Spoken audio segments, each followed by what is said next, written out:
Good morning students. तो previous class में हम लोग डिस्कशन कर रहे थे about the frequency, time period,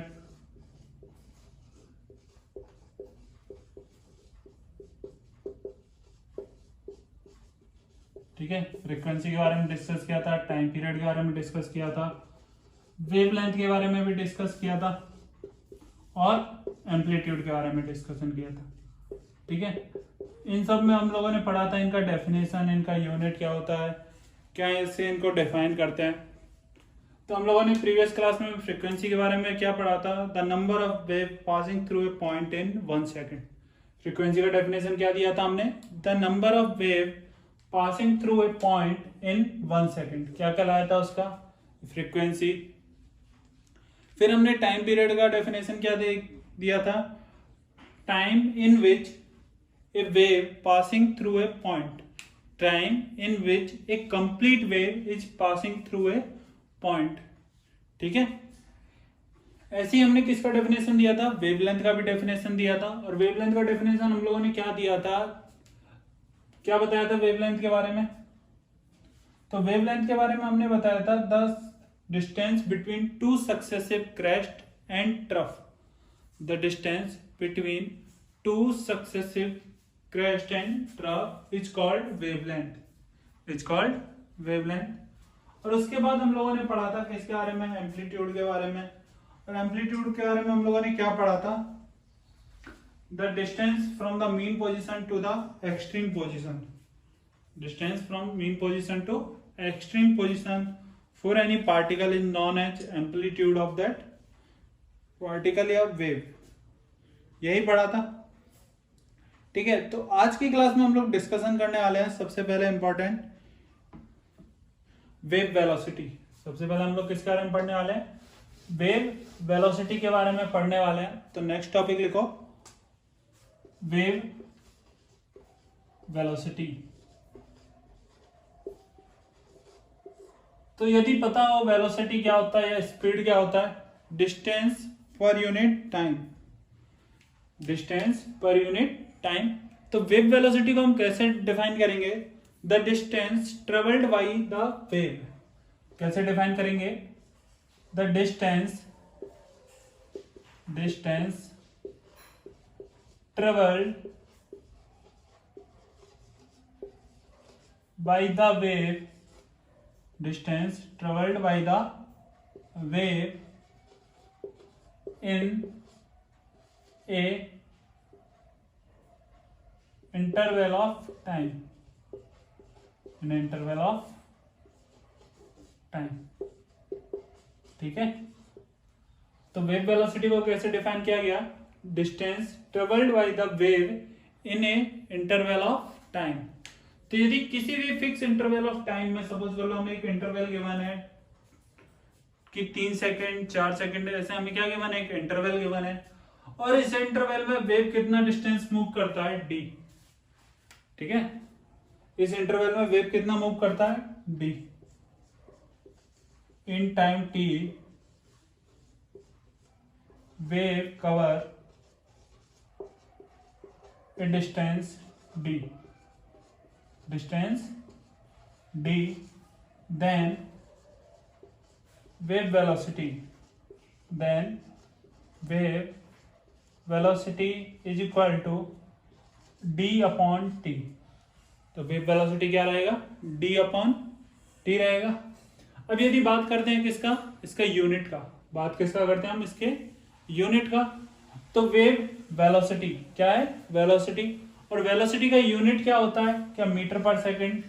तो इसका यूनिट क्या लिख लोगे, मीटर पर सेकंड, इसका यूनिट क्या हो जाएगा, मीटर पर सेकंड। तो नोट कर लो, इसका डेफिनेशन नोट करो, कैसे डिफाइन किया है, the distance travelled by the wave in A interval of time. फिर यदि टी टाइम में वेव कितना डिस्टेंस कवर करता है, डी, टी टाइम में वेव कितना डिस्टेंस कवर करता है, डी। तो वेव वेलोसिटी कितना होगा, D upon t, wave velocity कितना होगा, डी अपॉन टी। और इसका यूनिट क्या हो गया, मीटर पर सेकंड, इसका यूनिट क्या हो गया, मीटर पर second.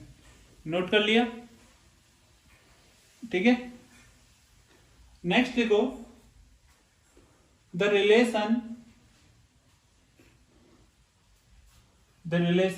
between wave velocity, the relation between wave velocity bracket comma frequency and wavelength. Next क्या लिखोगे? रिलेशन बिटवीन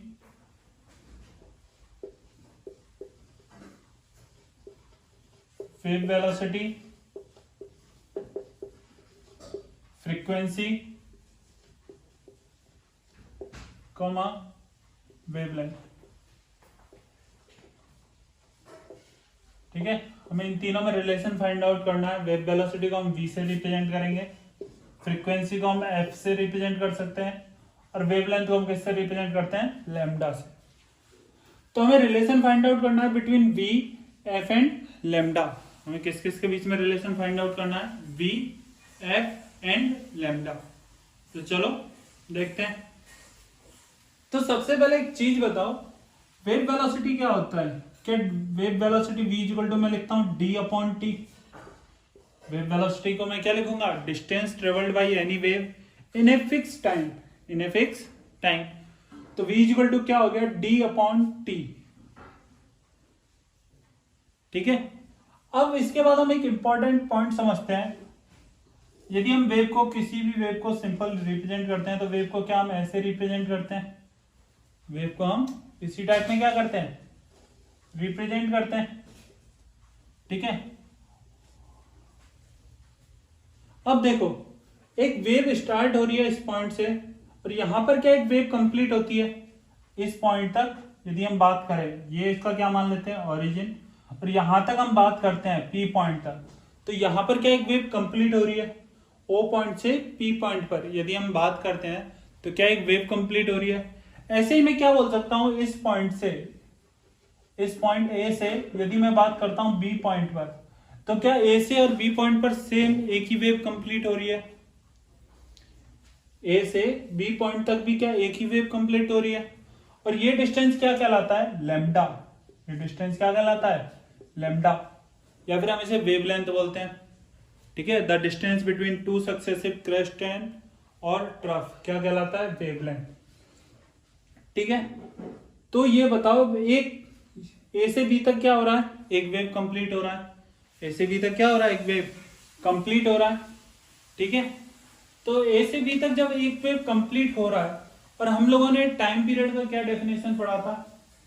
हम लोगों ने टाइम पीरियड का क्या डेफिनेशन पढ़ा था? तो टाइम पीरियड को डिफाइन कैसे किया गया था? देखो एक बार, तो टाइम पीरियड का हम लोगों ने डेफिनेशन दिया था, time required to cross a complete wave, time required to cross a complete wave from a fix point, from a fix point. तो जब कोई भी एक वेव एक फिक्स पॉइंट से यदि कंप्लीट क्रॉस करेगी, तो वो वेव कितना डिस्टेंस ट्रेवल कर गई होगी? क्या? लैम्डा।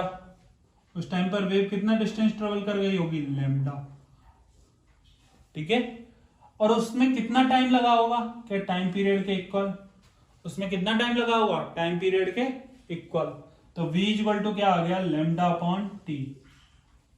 v इक्वल टू क्या आ गया? Lambda upon t. ये एक तो ये इंपॉर्टेंट रिलेशन हो गया, v equal to lambda upon t. अब याद करो, हम लोगों ने एक रिलेशन फाइंड आउट किया था किस किस के बीच में?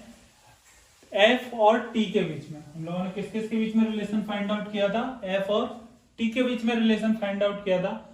और वो रिलेशन क्या आया था? क्या f is equal to 1 upon t. ये रिलेशन हम पहले ही फाइंड आउट कर चुके हैं, और ये क्या था? f is equal to 1 upon t find out किए थे। तो क्या मैं यहां पर इसे ऐसे लिख सकता हूं? v is equal to lambda into 1 upon t. मैं कैसे लिख सकता हूं? लैम्डा इंटू 1 अपॉन टी लिख सकता हूं। और 1 अपॉन टी को मैं और क्या बोल सकता हूं? क्या? फ्रीक्वेंसी। 1 अपॉन टी को मैं क्या बोल सकता हूं? फ्रीक्वेंसी। तो ये फॉर्मूला क्या आ गया? v is equal to f into lambda. v is equal to क्या आ गया? F into lambda. तो यहां तक नोट करो, relation between wave velocity, frequency and wave length. ठीक है, ये डायग्राम बनाओ।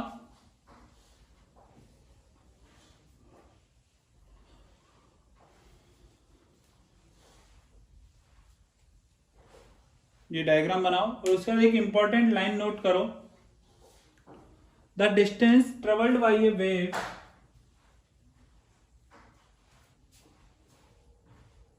the distance traveled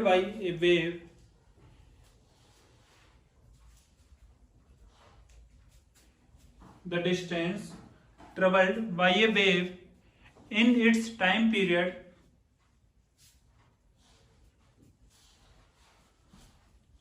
ठीक है, तो वो नोट करना, the distance travelled by a wave, distance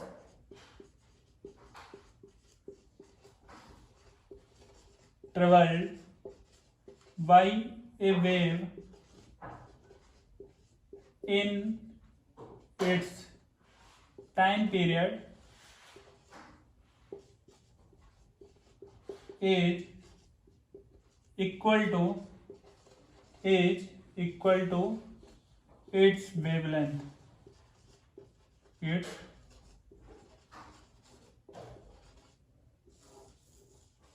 ठीक है, ये नोट करना, the distance travelled by a wave in its time period is equal to its wavelength. किसके इक्वल रहेगा? वेवलेंथ के इक्वल रहेगा। ठीक है, नोट कर लिया सब कुछ? तो चलो आगे बढ़ते हैं। ये रिलेशन लिख लेना, क्या होता है relation, v is equal to f lambda. v is equal to होता है lambda upon t. v is equal to क्या होता है? Lambda upon t. यहां पर t क्या रहता है? Time period. लैम्डा क्या है? वेवलेंथ। ठीक है, तो नेक्स्ट इन पर कुछ क्वेश्चन सॉल्व करते हैं। ठीक है,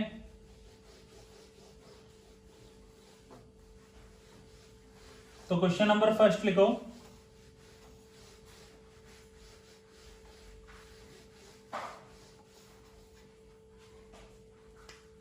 question number first note down करो।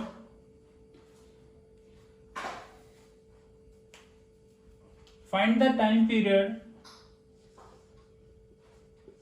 Find the time period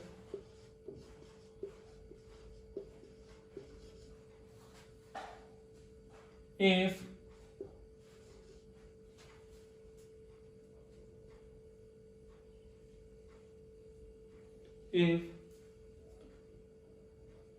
frequency of a wave, if frequency of a wave is 100 hertz, यदि वेव का फ्रीक्वेंसी कितना है? 100 हर्ट्ज है, तो क्या फाइंड आउट करना है? टाइम पीरियड फाइंड आउट करना है। तो फाइंड आउट करो।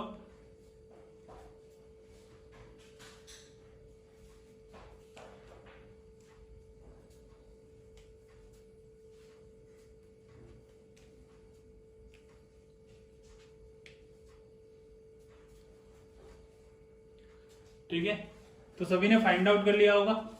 तो हमें क्या गिवन है? हमें फ्रीक्वेंसी गिवन है। हमें क्या गिवन है? फ्रीक्वेंसी गिवन है कितनी? 100 हर्ट्ज। फ्रीक्वेंसी कितनी गिवन है? 100 हर्ट्ज। तो f इज इक्वल टू, हम लोगों ने रिलेशन फाइंड आउट किया था, f is equal to 1 upon t. f is equal to क्या होता है? 1 अपॉन टी। या फिर मैं इसे ऐसे भी लिख सकता हूँ, t is equal to 1 upon f, cross multiply करके लिख सकता हूँ। t इज इक्वल टू क्या लिख सकता हूँ? 1 अपॉन f। तो क्या f गिवन है? तो t इज इक्वल टू क्या आ गया? 1 अपॉन f कितना? 100। तो 1 अपॉन 100 करोगे तो 10⁻⁻² सेकेंड। टाइम का यूनिट क्या रहेगा? सेकेंड। तो क्या हमें टाइम पीरियड फाइंड आउट हो गया?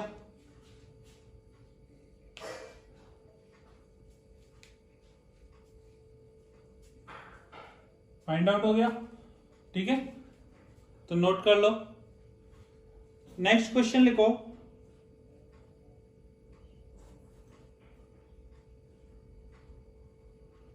find the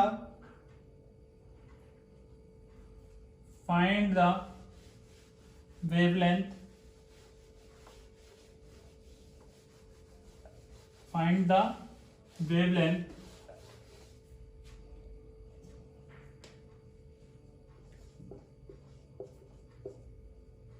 find the wavelength if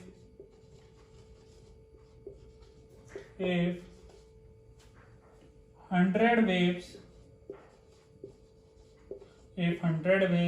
are passing through a point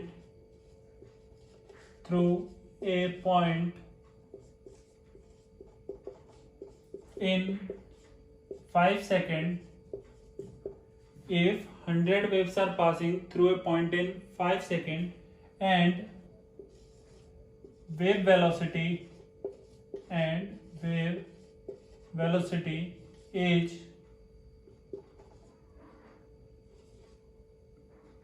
20 centimeter per second. Wave velocity is 20 centimeter per second.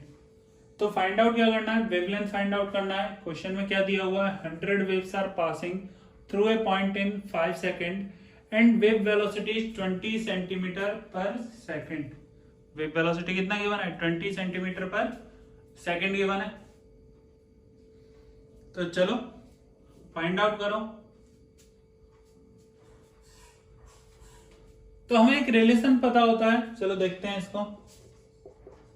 ठीक, हमें रिलेशन किस किस के बीच में पता है, वेव वेलोसिटी के बीच में, फ्रीक्वेंसी के बीच में और वेवलेंथ के बीच में.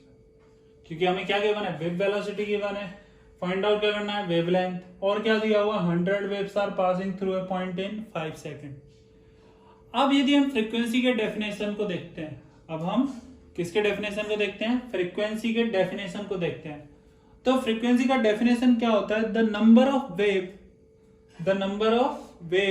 passing through a point, the number of wave passing through a point in 1 second. ठीक है, तो 1 सेकेंड में जितनी वेव क्या करेंगी, किसी भी पॉइंट को क्रॉस करेंगी, वही क्या कहलाता है, फ्रीक्वेंसी. लेकिन यहां पर हमें कितना गिवन है, क्या 100 वेव्स एक पॉइंट को पास करिए, लेकिन कितने टाइम में, क्या 5 सेकेंड में. कितने सेकेंड में, 5 सेकेंड में. तो क्या हमें फ्रीक्वेंसी के लिए नंबर ऑफ वेव ये लिखना होगा, passing through a point, passing through a point in 1 second. क्या होता है, number of wave passing through a point in 1 second. तो नंबर ऑफ वेव हमें कितना गिवन है, 100. कितने सेकेंड में, 5 में. तो कितना आ गया, 20 वेव्स पर सेकेंड. क्या आ गया, 20 वेव्स पर सेकेंड. या फिर हमारा फ्रीक्वेंसी कितना हम लिख सकते हैं इसे, 20 हर्ट्ज. कितना लिख सकता हूं, 20 हर्ट्ज लिख सकता हूं. अब बताओ क्या फाइंड आउट करना है, क्या लैम्डा, क्या फाइंड आउट करना है, लैम्डा फाइंड आउट करना है. और क्या दिया हुआ है, क्या वेव वेलोसिटी दिया हुआ है. क्या दिया हुआ है, वेव वेलोसिटी दिया हुआ है. तो देखो वेव वेलोसिटी का फॉर्मूला क्या होता है, क्या v equal to f lambda, v equal to f lambda यही रहता है. v इक्वल टू क्या रहता है, एफ लैम्डा. अब f कितना आ गया, 20. v कितना दिया हुआ है, क्या 20 सेंटीमीटर पर सेकेंड. तो क्या सेंटीमीटर को मीटर में कन्वर्ट करोगे तो 10⁻⁻², यही लिखना पड़ेगा. 20 into 10⁻⁻² is equal to f कितना, क्या 20 इंटू लैम्डा. तो क्या 20 से 20 कैंसिल आउट, तो लैम्डा कितना आ गया, 10⁻⁻² मीटर. या फिर मैं इसे बोलना चाहूं तो क्या मैं 1 सेंटीमीटर भी बोल सकता हूं. इसे मैं और क्या बोल सकता हूं, 1 सेंटीमीटर. तो बात समझ में आ गई. ठीक है, तो चलो इसके बाद का डिस्कशन नेक्स्ट क्लास में करेंगे. उससे पहले आपको कुछ असाइनमेंट मिलेगा, वो सॉल्व करना है. ठीक, तो नेक्स्ट क्लास में डिस्कस करते हैं आगे. सभी को समझ आ गया ना.